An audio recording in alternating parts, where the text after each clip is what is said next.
안녕하세요. 지난 영상에 이어 통합교육 두 번째 시간입니다. 지난 시간에는 통합교육의 역사적인 측면에 대해 다뤘는데요. 이번 시간에는 통합교육의 정의와 당위성, 방해 요인에 대해 배워보도록 하겠습니다. 우선 통합교육의 정의에 대해 알아보도록 하겠습니다. 과연 어떠한 경우에 통합교육이라고 할 수 있을까요? 먼저 통합교육이란 특수교육 대상자가 일반 학교에서 장애 유형이나 정도에 따라 차별을 받지 않고 또래와 함께 개개인의 교육적 욕구에 적합한 교육을 받는 것을 말합니다. 통합교육의 경우 세 가지 차원의 통합으로 나뉘게 되는데, 일반 학교에서 교육받는 물리적 통합, 또래들과 함께 수업을 듣는 사회적 통합, 그리고 개인의 교육적 요구에 적합한 교육을 받으며 일반 학급의 학업 활동에 의미 있게 참여할 수 있게 되는 교육과정적 통합이 있습니다. 그렇다면 통합교육의 당위성, 즉 통합교육을 해야만 하는 이유에는 무엇이 있을까요? 먼저 분리교육이 장애인에게 많은 부정적인 영향들을 미치기 때문에 이를 막아주는 기본적인 권리가 통합교육이라는 사회윤리적 측면이 있습니다. 또한 발달과 학습의 결정적인 시기에 장애아동이 정상적인 환경과 경험으로부터 얻을 수 있는 교육적 혜택의 중요성을 강조하는 교육성과적 측면이 있습니다.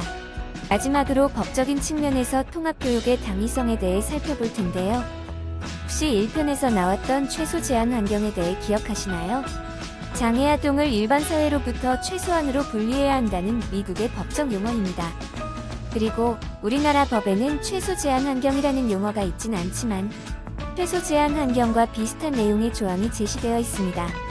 통합교육의 당위성에 대한 여러 가지 측면들을 간단하게 살펴봤는데요. 그 외에도 장애인 등에 대한 특수교육법에 관련된 조항들이 여럿 있습니다. 제2조 6항 통합교육 특수교육 대상자가 일반 학교에서 장애 유형이나 장애 정도에 따라 차별을 받지 아니하고 또래와 함께 개개인의 교육적 요구에 맞는 적합한 교육을 받아야 한다.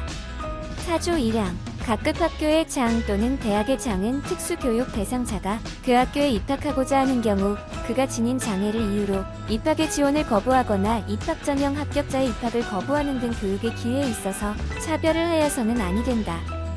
21조 2항 특수교육 대상자를 배치받는 일반 학교의 장은 교육과정의 조정, 보조 인력의 지원, 학습 보조기기의 지원, 공원 연수 등을 포함한 통합교육계획을 수립, 시행하여야 한다. 그 밖에도 헌법을 포함한 다양한 곳에 관련 조항이 있습니다.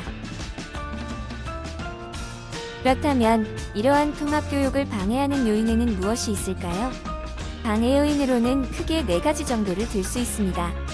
통합교육을 진행하는 관련 전문가의 책임의식이 부족한 경우, 일반 특수교사 간의 교육과정 운영 철학 및 방법이 차이나는 경우, 통합교육을 담당하는 교사의 자질이 부족한 경우, 마지막으로 통합교육 관련 서비스를 제공하는 체계가 협력적이지 않은 경우가 있습니다.